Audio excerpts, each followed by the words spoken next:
श्री शिवाय नमस्तुभ्यम. तर तुमचं आमच्या चॅनलवर स्वागत आहे. तर चला, आज मी नवीन व्हिडिओ आणला आहे तर फक्त आणि फक्त तुमच्यासाठी. तर मी आज जाते माल घेण्यासाठी. नागपंचमीला जितका पण पूजेचं सामान लागतं तितकं पण मी आज आणणार आहे. आणि आज होतं 15 ऑगस्ट, त्यामुळे मार्केटमध्ये खूप जास्त गर्दी होती. तरी पण म्हटलं आजच माल घ्यायचा आहे, का तर पॅकिंग पण करावा लागतो. तर चला, मग मी नागनरसोबाचे फोटो मला घ्यायचे होते. तर मला तीन तीन साईज होत्या, पण मग मी 2च साईज घेतल्या. आणि लॅमिनेशनचे पण फोटो होते, पण आम्हाला कमी बजेटमध्ये माल भरायचा होता, त्याचमुळे मग मी 2च साईज निवडल्या. म्हटलं बघूया, नंतर जर लागलं तर आणता येतो माल, नाही डबल. तर पुढे जातो. लाह्या घ्यायला जायचं होतं, तर खूप जास्त गर्दी होती आणि मार्केटमध्ये जायलासुद्धा जागा नव्हती, इतकी जास्त गर्दी होती.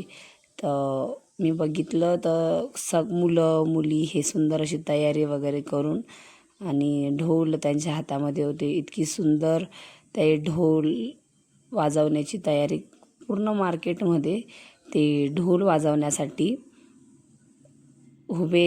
आधी उभे राहतात आणि पूर्ण लाईन करतात आणि नंतर मग ढोल वाजवतात. इतकी सुंदर त्यांनी कार्यक्रम पार पाडला. आणि 15 ऑगस्ट निमित्त त्यांनी पूर्ण मार्केटमध्ये ढोल वाजवले. इतके सुंदर ढोल वाजवत होते आणि लहान मुली पण होत्या त्यामध्ये. तर मुलीमध्ये पण काही कमी टॅलेंट नसतं, मुलासारखंच टॅलेंट असतं. तर चला, मी गोणी कशी तरी बाहेर पडली गर्दीतून आणि मी लाह्यांची गोणी घेण्यासाठी आली. तर मागच्या वर्षीपेक्षा काही भाव जास्त होते आणि दरवर्षी असंच असतं, थोडेसे भाव वाढूनच जाता. तर मग मी फायनली ती घेतली गोणी.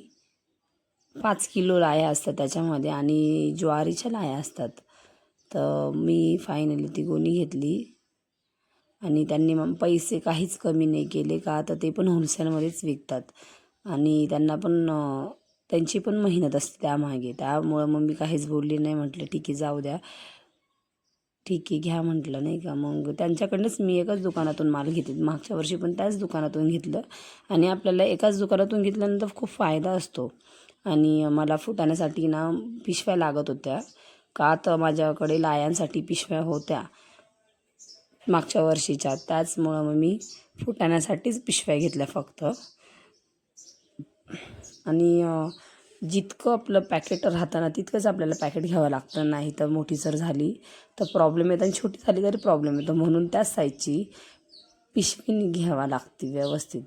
आणि मी फुटाणे पण घेतले, 5 किलोच घेतले फुटाणे. तर म्हटलं कमी पडले तर आपल्याला नंतर आणता येईल म्हणून 5च किलो घेतले. आणि घरी आल्यानंतर लगेच पॅकिंग सुरू झाली आणि माझा मुलगा नेमकंच उठलेला होता, त्याचमुळे मग त्यांनी खाणंही लावलं आणि त्रासही देणं लावलं. मग म्हटलं ठीक आहे, जाऊ द्या. तर सगळ्यांनी मिळून पटापट पॅकिंग केली. आणि माझा पुढचा ब्लॉग पण येणार आहे, तो तुम्ही शेवट नक्की बघा. दुसरा ब्लॉग पण मी करणार आहे, तर तो प्लीज दुकानाचा मी पूर्ण व्हिडिओ तुम्हाला बनवणार आहे, कसं पूर्ण दाखवणार आहे. तर प्लीज माझा व्हिडिओ नक्की बघा आणि माझ्या चॅनलला सबस्क्राईब करा, लाईक करा तुम्हाला जर व्हिडिओ आवडला असेल तर. तर चला, फायनली आता आमची पॅकिंग सुरू आहे. आणि पूर्ण पॅकिंग आम्हाला आदल्या दिवशीच पॅकिंग करावं लागते, जेणेकरून आम्हाला दुसऱ्या दिवशी प्रॉब्लेम नाही येत, का तर दुकान लावायला आधीच उशीर झालेला आम्हाला. तर त्याचमुळे मग आम्ही पॅकिंग केली, लाह्यांची पण पॅकिंग केली, पण मी शूट नाही केलं ते. मग आमची साधारण तरी ही लाह्या आहे, ज्वारीच्या लाह्या आहे. ते पॅकिंग गोणीमध्ये तुम्हाला दिसल्या नसेल, म्हणूनच मी तुम्हाला दाखवायचा प्रयत्न करते की ह्या लाह्या आहे. आणि ह्याच नागपंचमीला लाह्या चालतात. आणि माझ्या मुलाला खूप जास्त आवडल्या त्या लाह्या, कारण त्या पॉपकॉर्नसारख्याच लागतात सेम, त्याचमुळे त्याला खूप आवडल्या त्या. तर तो खात होता, काही फेकत होता. पण मग आता काय करणार आहे, शेवटी आपल्याला जर काही काम करायचं असलं ना तर मुलांना हे सगळं करू द्यावं लागतं, नाही तर ते मुलं आपल्याला काहीच काम नाही करू देत. मग त्यामुळेच मग तो खाता येईन फेकतो पण.